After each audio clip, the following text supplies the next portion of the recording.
What's up, Penn Staters? Thanks for tuning into the Football Letter podcast. This week, we're joined by Penn State football letterman and NFL linebacker Jesse Luketa. In his first two seasons in the league, Jesse has become a big-time contributor on defense and special teams for the Arizona Cardinals, who drafted Jesse in the 7th round of the 22 NFL draft. Notably, off the field, Jesse is the founder of the 40 Reasons Foundation, an organization that cultivates a healthy and safe environment for children to be able to enhance their sense of creativity and promote their independence. Not surprising at all to see Jesse having an impact on the field, off the field. We got to know him a little bit at Penn State. Glad to see him continuing to flourishing and thriving. Jesse Luketa, how are you doing today, sir? I'm doing great. Thank you so much for having me. Absolutely. So you're about to enter your third NFL season. You've played in 21 games your first two seasons. You made your first start last year. Wondering if there are one or two areas, either of your game or of your personality, that has allowed you to make an impact in the NFL right away. Absolutely. I just say, the attention to detail, how I go about my business, and you know, they know what they're going to expect out of me. As far as violent edges and consistency, that's been my biggest word and focal point going into this offseason, just being consistent. Because how you do anything is how you do everything.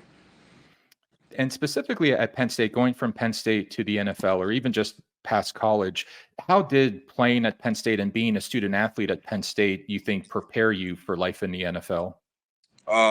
The Penn State DNA allowed me and prepared me in ways that I wasn't even aware of. The blue collar standard, it allowed me to not only prepare myself, for the triumphs and the tribulations that I have to overcome, but being a student athlete of the game, falling in love with the process. I'm no stranger to adversity, and honestly, I've been able to thrive in it. It's been my entire journey. Getting to Penn State and Penn State getting to the NFL. It's allowed me to become a better player, a better person, a better teammate, and just a whole better individual all around. So we're talking with Jesse here late August. We'll run this early in September. So you're right now in training camp, going finishing up preseason.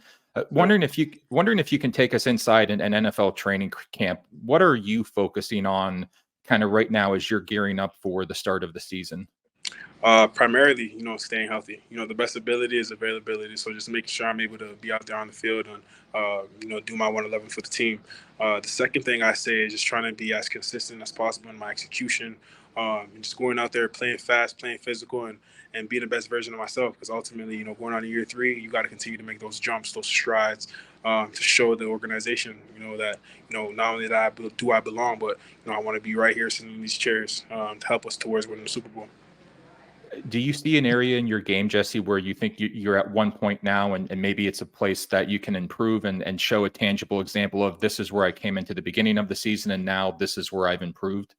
Absolutely. Just studying, understanding the game, concepts, and just knowing, as far as situational stress and strain. And I've seen that jump, and it's allowed me to play that much faster and to be that much more efficient. So I know this is a question guys in the NFL get asked a lot, but I'll ask you because I think it's important to hear your perspective. Going from college to the NFL, what has been one or two of the biggest things that you've needed to adjust to? Time management. This game, what goes into it, behind the scenes, Monday through Saturday, leading into Sunday, is a whole lot. So just being on top of everything and ensuring that on game day, you're not thinking, you're not second guessing yourself. You're just going out there, executing, playing fast, and having fun with your brothers. That's ultimately what I said. So we like to talk with Letterman Jesse a lot about what you're doing off the field too. Obviously, having a lot of success on the field. I know that you created the foundation, the 40 Reasons Foundation. I follow you on LinkedIn. You are having a huge impact, Jesse. You're doing all kinds of great things, and so I was going to talk to you about maybe a little bit about the foundation. If you want to introduce it to our audience, share kind of like what are your goals and priorities, and maybe what inspired you to start it. Absolutely. I'm the founder of the 40 Reasons Foundation, a nonprofit organization that is based in Canada, but that is going to be extending our roots here in the United States of America. And our main focal point is honestly to just give kids the opportunity and equal playing field to, pursue their wildest dreams and aspirations. I say the biggest inspiration would be my childhood, my youth. Who I was not put in a situation where we had many resources at our disposal. So being in the position I'm in now, I'm so adamant about giving back to my community and ensuring that we're able to establish initiatives for these kids to not only feel that they belong, but that they're cared for and that they do matter. So we want to give them every single opportunity that kids for where I come from, we don't really get that opportunity much too often. So we were fortunate enough to host our first camp this past off season. I had a lot of my peers, my Penn State guys and lettermen, they attended, and it was special. We had about 220 kids arrive, free of charge, of course, and we had a bunch of great sponsors, pour in and donate a bunch of items that we were able to allow these kids to leave with a whole bunch of swag bags. Off the top of my head, Wilson, Oakley, who else? Lemon Perfect, a few local Canadian brands, and most importantly, Jumpstart Canadian Tire. They had played a huge integral role in allowing us to put on the whole ordeal. So the foundation itself is a nonprofit that we just want to give back to our community. We were able to attend. We hosted a nonprofit event in Lagos, Nigeria. It was my first time in Africa, and we were able to host 150 kids. They were orphans, and Ajay Gunle, if I'm not mistaken. It was a tough area, but we were able to bring them on and host a beautiful event for those kids, and that kind of just showed me what the opportunities with this foundation are going to be able to do, and where we're going to be able to reach. Just want to pause a moment, Jesse, and say, thank you and just commend you. That is such impressive work that you're doing. It's important work. So I just want to take a moment and just, kind of applaud you, Jesse. So Thank you. And you grew up in Ottawa, Ontario. And so you've talked before about how the community support was big for you growing up. And I know family is big for you. We talked about that when you were at Penn State. In what ways did the community, support you growing up? Did your family support you? And is that something that you now use as motivation when you're playing and when you're working on the foundation? Absolutely. I was fortunate enough to have a bunch of people, as far as my family, coaches, who poured into me. I'm a firm believer it takes a village, and I'm just grateful because of my village was just a little bit bigger than the average village. And they poured into me and they allowed me to pursue my wildest dreams and aspirations. Because if it wasn't for them, I wouldn't be in the position I'm currently in. So I'm forever going to be grateful, and I'm a firm believer. I want to just pay it forward and kind of just help the next generation of kids who are seeking to achieve the things that I've achieved, but on a bigger scale. That's the goal. This game of football has always been bigger than myself, and it's always going to be.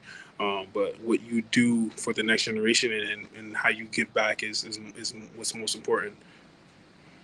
So you mentioned the youth football camp that your foundation hosted this summer. I saw the video that you posted, and you were right. You had a lot of your Penn State teammates or guys, KJ Hamler, Jonathan Sutherland, who I believe is also from Canada.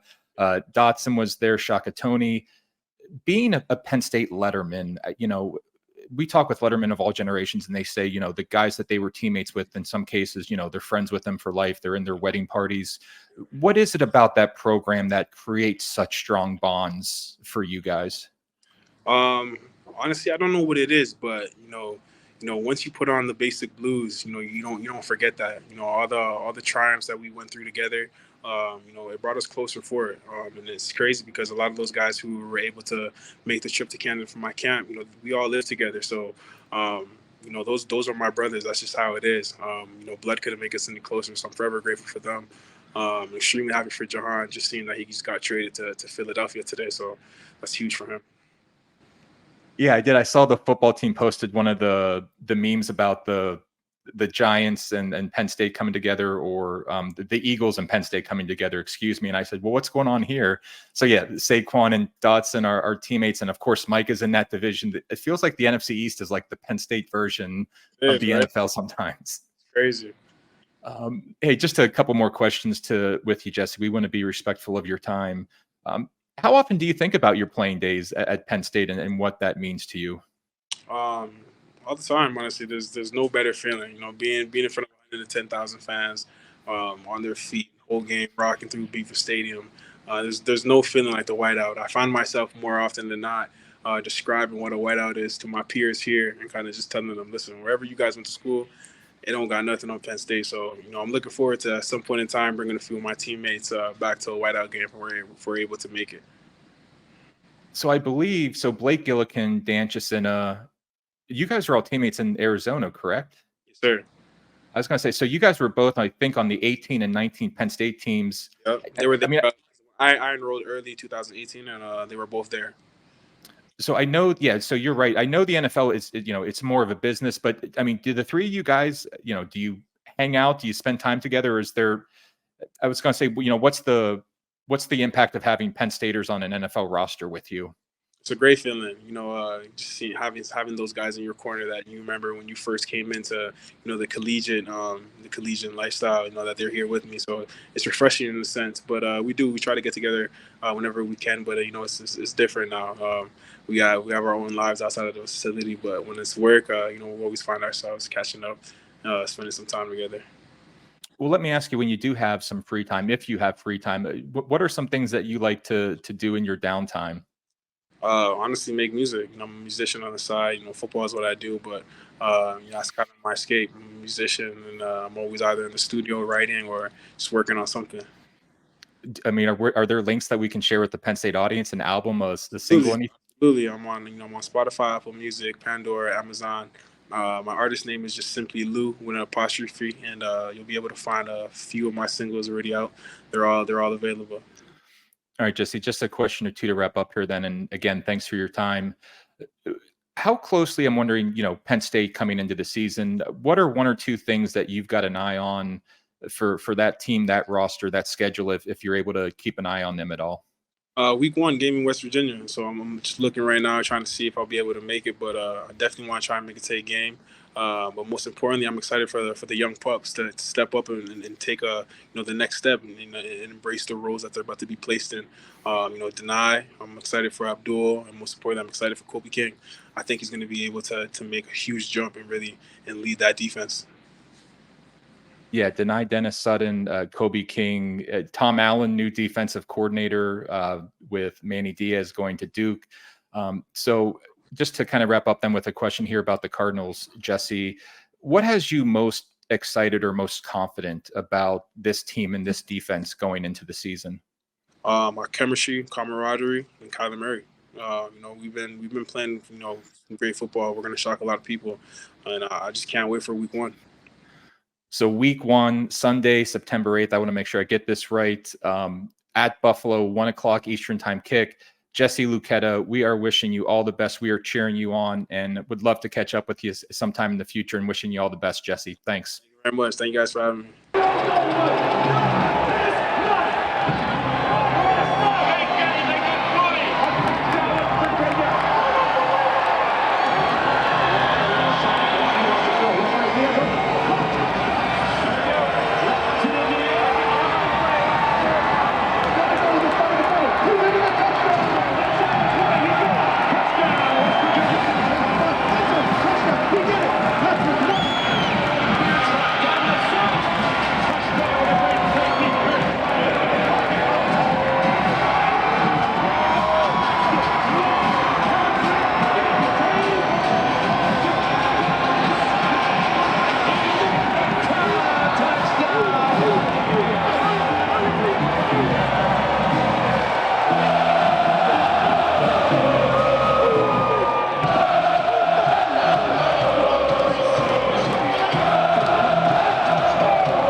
Hey Penn Staters, I'm Paul Clifford, CEO of the Penn State Alumni Association, and we are here in Morgantown, West Virginia for the big matchup between our Nittany Lions and the West Virginia Mountaineers.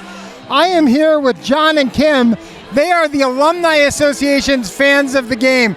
John and Kim, how are you doing today? We are doing great. We're so excited to be here. The atmosphere is just electric. Can't wait for the game to start. So you sign up to come to the Roar Tour, right? Then you find out you're the fans of the game. What kind of emotions are you dealing with right now? I'll let her answer that. Just super excited. We love to travel and follow Penn State football. Now, I hear there's also, like, Penn State's been a part of almost every part of your relationship, including your engagement. Will you tell me that story? Yes, back in 2007, I wanted to make Penn State a special place for our family. Almost everybody in our family has graduated from Penn State. So in 2007 at homecoming, I proposed to this beautiful lady. And so was it a surprise, or did you have an inkling? Total surprise, and it was great that our family was there to experience it with us. Awesome. An iconic Penn State engagement story again. So I see you're wearing your special VIP lanyards. Those are only for members of the Alumni Association. Talk about what it means to be a member of the world's largest alumni association and why you decided to join. Well, being an alumni, I feel it's always good to give back to our community and our alumni everywhere, especially where I'm involved in Las Vegas. We give back to our community, give scholarships back, and I love recruiting new Penn Staters, and the network is so large that you can't go anywhere without meeting another Penn Stater. Yeah, what's it like being part of the Penn State Alumni Network? Oh, it's so much fun. Like you said, when we travel worldwide, everyone is recognized. Absolutely. Now, you mentioned Las Vegas and that you're involved with the alumni chapter out there. Shout out to John Schaefer, who's probably watching us. Talk a little bit about the work of that chapter and the scholarships that you give. Well, I'm the original founding member and president of the Alumni Association. Way back, John Schaefer took over for me. He's doing a great job, and we get together and do stuff around football games, but not only just football games, we do charity events and raise money for our future students out of Vegas to come to Penn State. That's great. If you're watching this and you happen to be in Vegas during football season, check out the game watches with the Las Vegas chapter. And Kim, I'll give you the last word. Do you have a prediction for the game today? Oh, Lions all the way. All right, well, you heard it here in Morgantown, West Virginia. Lions all the way. Stay tuned on our Facebook channels and all of our social media for more content from the Penn State Alumni Association. We are Penn State! What's up, Penn Staters? Welcome to the Football Letter Podcast. This week, we welcome standout volunteer leader Emily Matyas. Emily graduated from Penn State in 2017 with a degree in marketing from the Smeal College of Business. And Emily is also the president of our Metro Washington chapter. For the last 6 years, she has worked in Washington, D.C. as a program specialist. And when Emily's not working and when she's not leading our chapter, you can find Emily playing kickball on the National Mall every Thursday night during the summer. This is going to be a fun conversation. I can only imagine how beautiful that backdrop is for kickball. Emily, how are you doing? We appreciate you joining the podcast. How are you doing today? I'm doing well. I'm just hoping the rain holds out from Hurricane Debbie so that I can play kickball tonight. Oh, that's right. So we're recording this on August 8th. So it's actually Thursday. I didn't realize that till now. So she's taking time out of her day to talk with us on the podcast, prepping for, well, I guess let's start with kickball a little bit. So what team are you on? Who are you playing tonight? It's game day for you. So what are your emotions like right now at 1 p.m? Well, I started this team with one of my friends a couple years ago. So as the captain, I take it very seriously. I got a clipboard and everything where we do a lineup, but we've struggled getting numbers out this season because it's been, summer, everyone's on vacation, and this was going to be our first game all season where we're going to actually have 11 players, not play down. And then Debbie is threatening us with canceling the game. So I'm nervous, but I'm excited because if the rain holds out, we might actually pull off a win and not have to forfeit.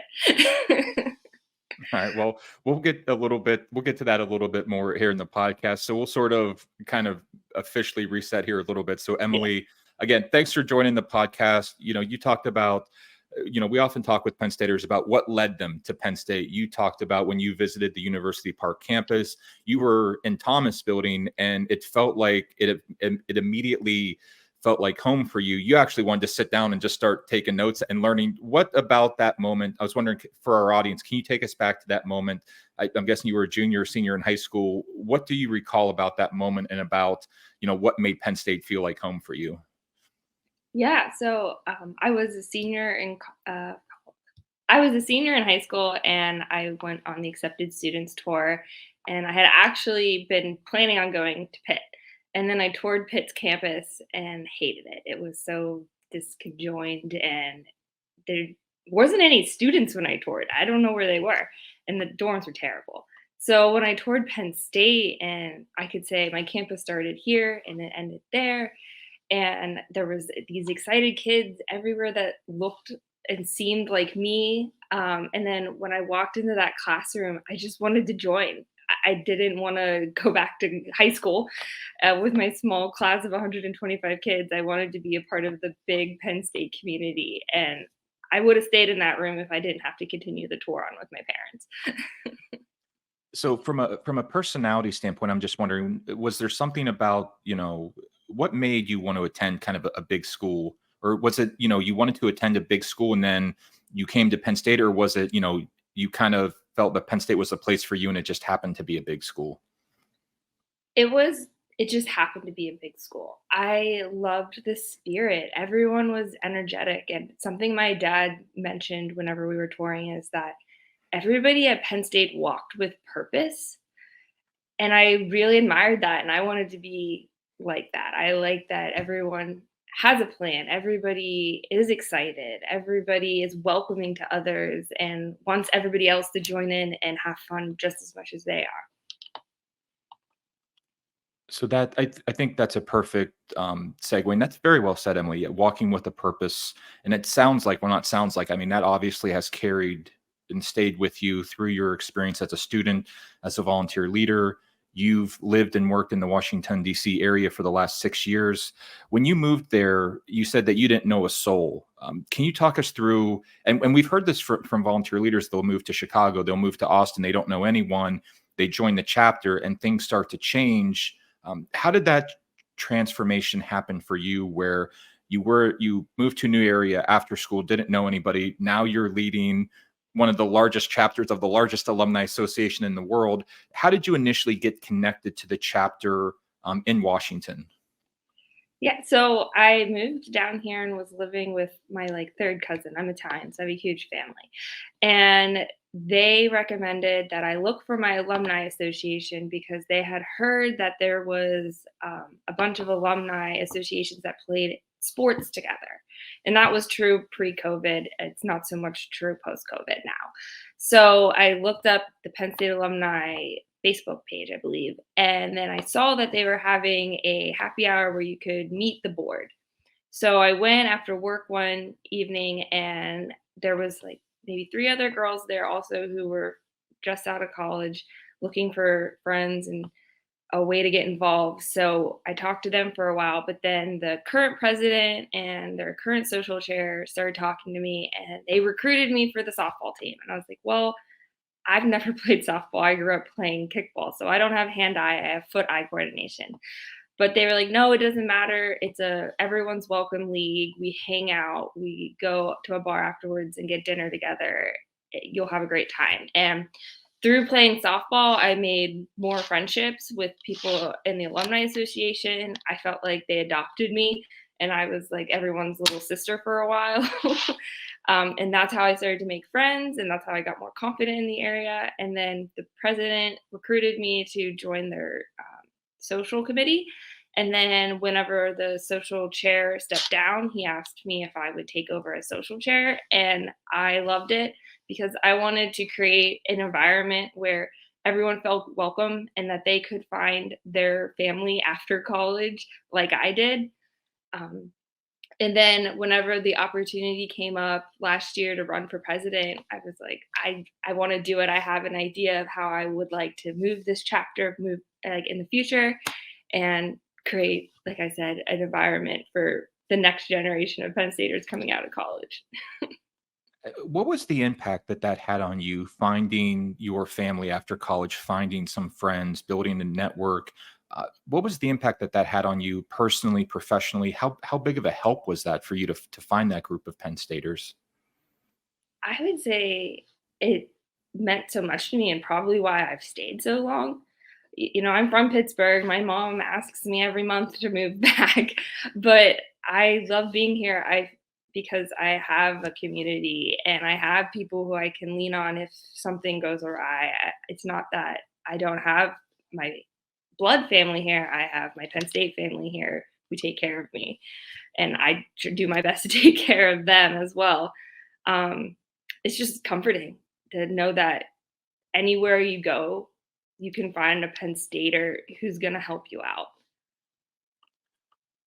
So let's talk a little bit more about the chapter then, Emily, and we'll bring up some photos on screen.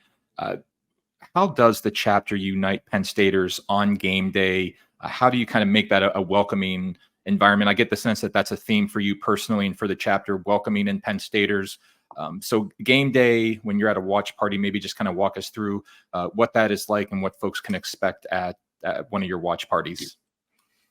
Yes. So watch parties are a big deal for our chapter. It's definitely what draws in the most alum. So we have several bars scattered throughout the area so that you're always able to find a seat. We don't want a bar to be too packed and you get turned away. There's somewhere you can watch the game with sound. And then a lot of our bars are extremely enthusiastic about being Penn State bars, and they'll have somebody DJ during the game so that when there's a commercial break, we're playing Penn State fight songs, or we're doing a "We Are" chant. And a couple years ago, we invested in getting a cowbell, and so we got 2 people on the board who know how to do the da da da da da sound. I can't do it. I let the professionals do that, and that always gets everyone excited and ready to go. And whenever we score a touchdown, of course, everybody loses their mind. So it's like you get to be at Beaver Stadium, but in DC.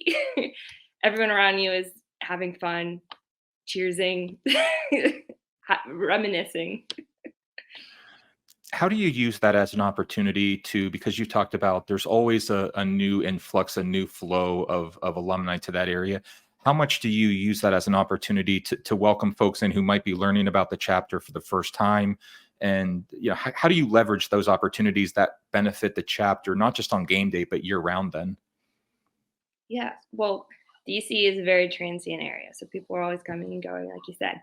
So we find people look for us, which is true for myself. And whenever they reach out to us, I like to find out, well, what are you interested in? What are you looking for?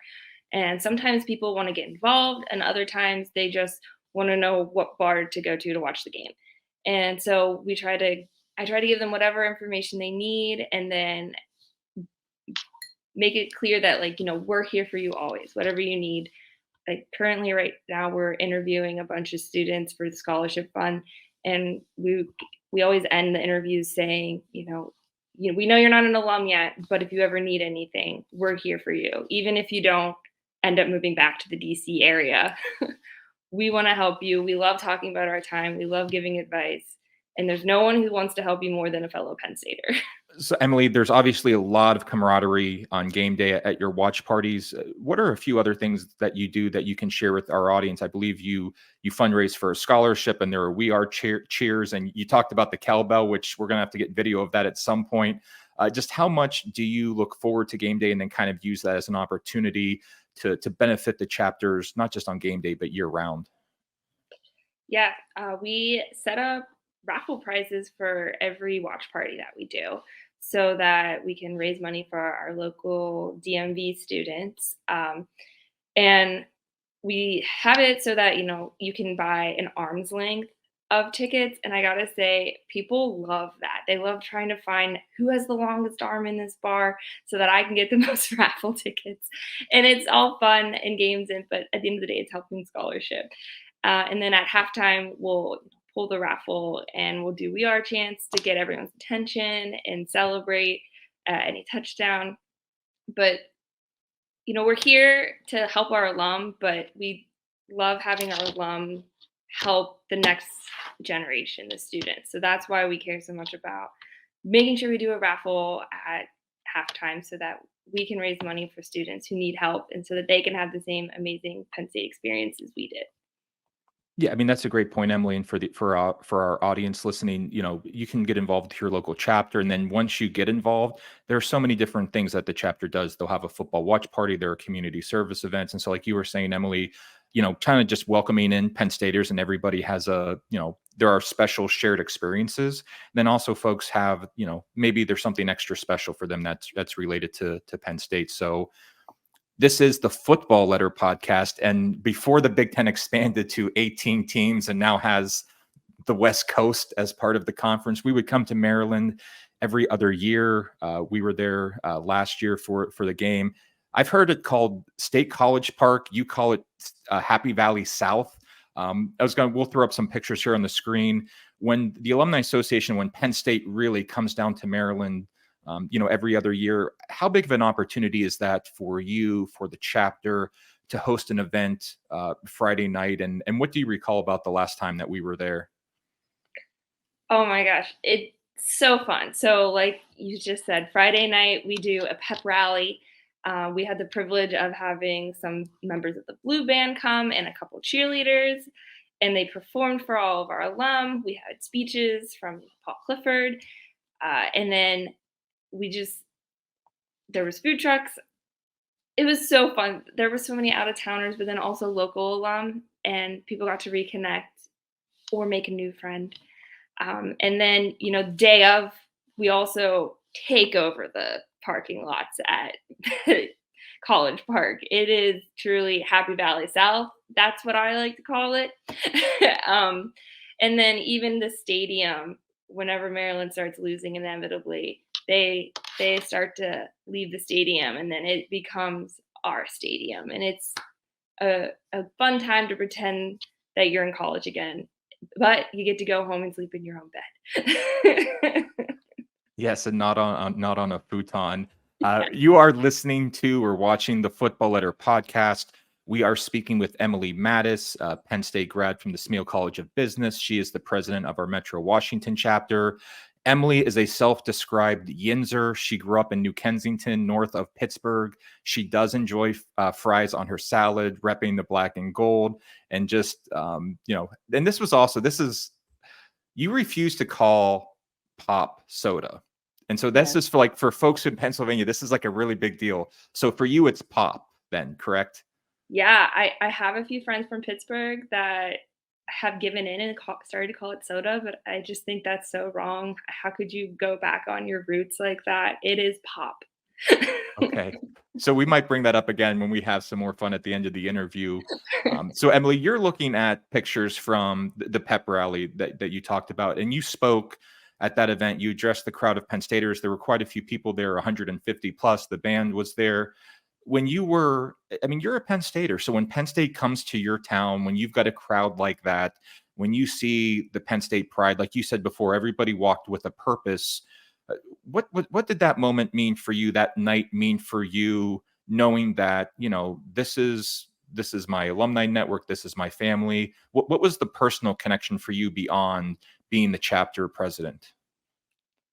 I just felt proud. I had a huge hand in planning the event. So the fact that everything came together and everyone had fun and the cheerleaders were super entertaining, all I could say was I was proud. It felt really good. The photos that you were seeing were taken by Steve Manuel, our superstar photographer for the Football Letter. So we talk about recruiting new members for the chapter, Emily. How, and you say you're always recruiting new members. What's your message, or how do you go about recruiting? One, how do you let folks know that you're in the area for them, that they can lean on you? And then what's your message to somebody? Because that message, maybe it's different if somebody just moved there, maybe somebody's transitioning in their career. How do you approach kind of, just recruiting and letting folks know that, your chapter is a welcoming place for them? Yeah. Reach out. The best way to contact us is either through emailing us, which is pennstatedc@gmail.com, or DMing our Instagram or our Facebook. Are great ways to get in contact with us. Our board members are on top of those DMs. But we are happy to have anybody join the board and get involved. Or if you don't feel that you can dedicate the time to a board position, there's always small things that we're looking for help with.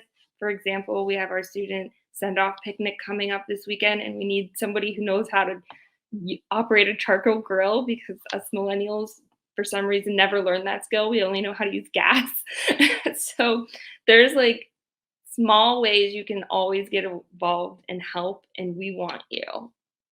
So Sticking with this, the personal connection here, Emily. We talked. I believe you said that Penn State has, as much as Penn State gave you as a student, you've received even more as an alumna. What has How has getting involved with your local chapter, how has that benefited you, and how have you even continued to receive, from Penn State, and what's been the benefit of for you for getting involved? yeah, I think the connections that I've made from the university to local individuals has been something I would have never made without the Alumni Association. I also have had all these amazing leadership experiences through the Alumni Association that I wasn't getting through work. So I can't thank the Penn State Alumni Association enough for continuing to mold me into the woman that I am today, because it's made me a better professional. It's made me a better friend. It's made me a better leader. And I can't wait to see what continues to go on. Are there lessons that you learned at Penn State, Emily, as a student, that you find have stuck with you now as a professional? Hmm. I would say the importance of writing a really well crafted email, which is that might sound silly, but I remember in one of our English classes, my professor drove it into us that we needed to write very succinct and very like professional emails, and that has taken me far. You are listening to the Football Letter Podcast. We are speaking with Metro Washington Chapter President Emily Matyas. We are talking about the power of the Penn State Alumni Network. You saw some photos from the football mixer that we had the night before the last football game at Maryland. The leadership opportunities that you've mentioned, from when you first got involved with the chapter till now, or maybe even when you started to take on a leadership role within the chapter, how have you changed as a person, as a professional? I mean, when you look back, when you first went to that first happy hour till now, and you even said that you had some ideas for how you could move the chapter forward. Are there ways where you feel that you've grown as a person and a professional because of your involvement with the chapter? Yes, I would say that I started to accept the fact that it's okay to ask for help, and that if I can't do something, that doesn't mean that it won't get done or that I failed. It just means that somebody else probably has that talent and they are going to make it so much better than I could have had. So I'd say that was definitely a personal growth for me, not trying to do everything myself and letting others have the opportunity to shine.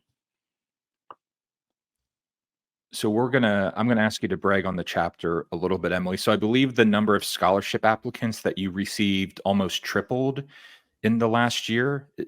I was gonna say, one, what was your response to that, knowing that what we're doing is having an impact, we're improving, we're growing, and then what do you attribute that jump to? The jump is definitely attributed to our scholarship chair, Brandon Shelp. He has been doing it long before I joined the chapter. And he realized that the reason we weren't getting as many applicants as we should for how many students are in the area, because students weren't getting access to their Penn State DC accounts early enough, not Penn State DC, their Penn State email accounts early enough for them to apply to the scholarship. So he worked with the university to find a way to get their Gmail accounts. And that's definitely why interest leaped, because he was able to contact so many students. But to take the time to figure out that that was something that was going on and how we could fix that, I think says so much about how much he cares. Yeah, absolutely. It's a good point, Emily. It's a team effort. We had our volunteer awards last weekend, and numerous recipients talked about, I'm receiving it, or I'm accepting the award on the chapter's behalf. One of the members of your chapter, Emily Yarborough, she had received an award that this past weekend, endowed by Mark and Carol Poblete. We'll throw some photos up here on the screen, and Her nominators, you might have been one of them, just talked about how much of a positive influence she has been on the chapter. I'm just wondering maybe if you can share a little bit about Emily with our audience and how she's impacted the chapter. Absolutely. Yes. So Emily was my vice president. She stepped away in January to take some classes, but she was on the board prior to me joining. So she's always been a mentor to me and all of the new people that come in. She is someone who really drills in and is very detail oriented. So that made her such a great teacher, and she's really good one-on-one with someone. Like, she listens and she processes, and then she figures out how to help you the best way possible for you. Like, she'll customize the response. And I think that has been so valuable on our chapter, especially because we do have a lot of turnover because it's a transient city. And she just handles every situation with such grace and always thinks very strategically on, well, what could the next step be so that we avoid this issue, or so that we can push our chapter forward so that we are reaching our goals. And so I'm hoping now that her classes are finishing up, she's going to come back and do some more mentoring. I'm optimistic that she will.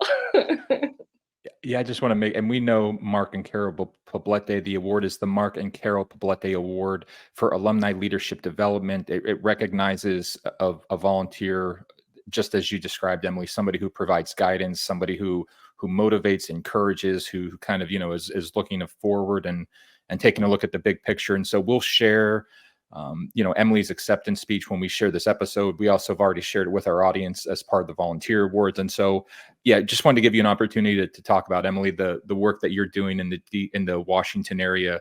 Certainly important. And let's just stick with the chapter for another question or two. I'm going to ask you to keep bragging, because there are a couple, I guess you could call them signature events that the chapter has, where you go to a Nationals game, and there's also a coffee and cherry blossoms event. And this is, again, like for alumni who, many alumni love football. They want to go to a watch party, but there are also things that the chapter is doing year round. So I'll just tee this up for you and see if maybe you can explain a couple of those signature events and why folks might want to get involved. Penn State Day at the Nats has been consistently one of our greatest fundraising events for scholarship, because we get at least 400 alum who purchase tickets through our special link every year.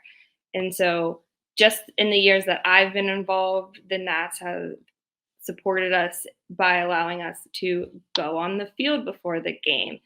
They had our former president yell, "Play ball." I had the opportunity to hold the ribbon for the president's race.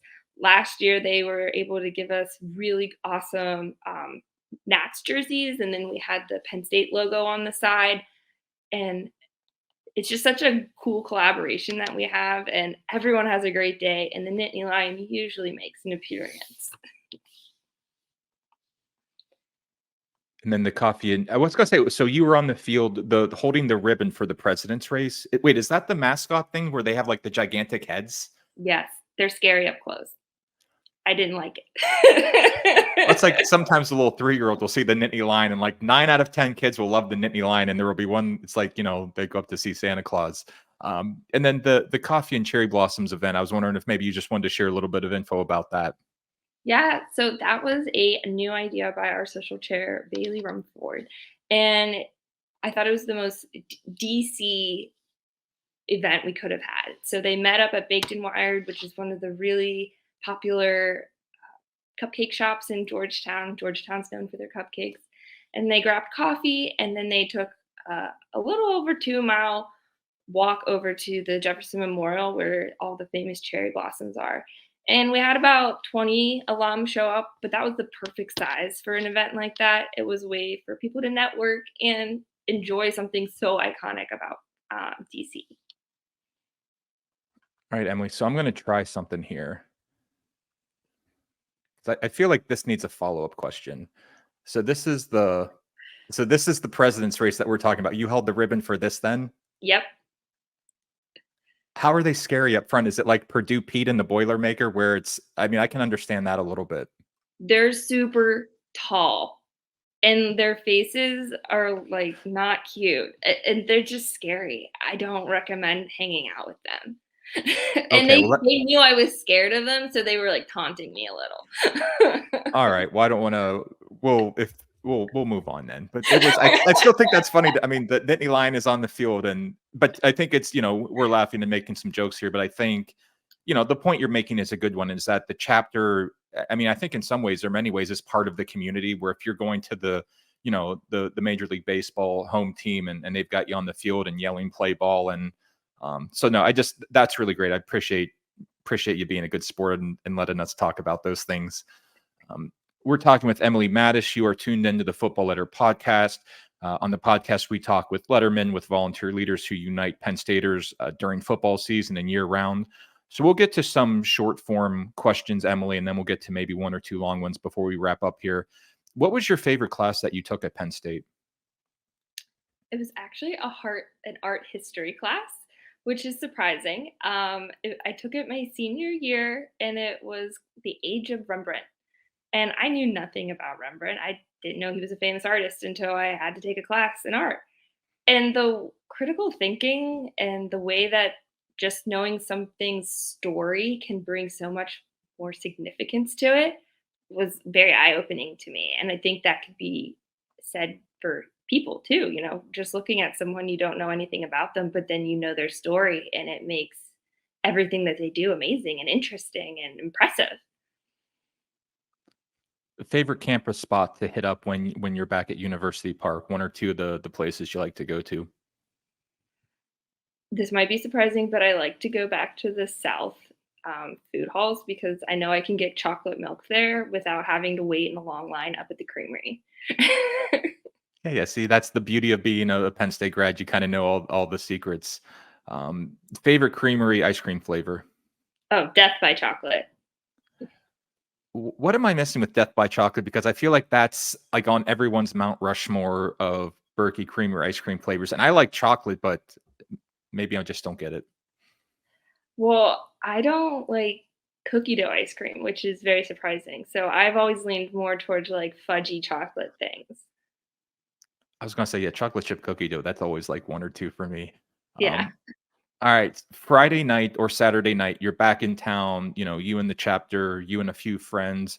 You can go to any place downtown State College. You don't have to wait in line. You can get a prime table. Where are you going? Pickles, without a doubt. That was my favorite in college. What about that place made it your favorite? I liked that it was smaller, and the staff was always really friendly. And then since I've graduated, they even added like a little bit of an outdoor area so you can like see what's going on the street. And like the lighting, there's something like comforting about it. I've just always enjoyed the atmosphere of Pickles, and the drink deals are pretty nice. Yeah, lighting, one of the most underrated, I would say, facets of going out or anywhere. If you've got good lighting, that makes a big difference. So we're talking with Emily Matyas here. Emily, just to maybe get back to a little bit of the chapter, you obviously have a very deep Penn State connection. What's your advice to a fellow Penn Stater about, why they might want to get involved with, the Alumni Association, with their local chapter? Because you can speak from a standpoint of experience. Maybe just what are one or two ways that maybe they can get involved to start? I would say getting involved with community service or one of our sports teams is a great way to start to make friends and then learn about the chapter. Our softball team right now is gearing up for playoffs. It starts this weekend. That's the league where we play other alumni orgs. So I think Pitt has been a rival of ours for a long time. And then we also have our kickball league starting up on Sunday.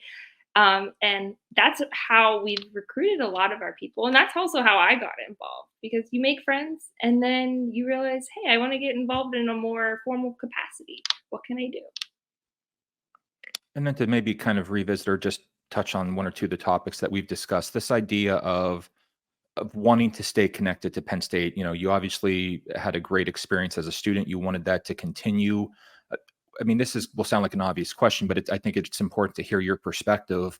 Why was it important for you to stay connected to Penn State after you graduated? Because it feels like home.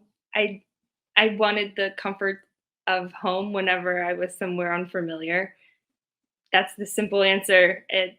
Penn State just provides me with a lot of comfort and familiarity and loving people. I think that's the best way to cap this interview. We've been speaking with Emily Matyas, Penn State grad, president of our Metro Washington chapter, a self-described yinzer. If she is eating a salad, most likely there are fries on it. Repping the black and gold. We just had on Miles Diefenbach a few weeks ago, who he grew up in Pittsburgh and was with the Steelers for a time. So yeah, a lot of Pittsburgh connections here at Penn State. Emily, thanks for stopping by the podcast. We appreciate everything you do for Penn State and for the Alumni Association. Thank you.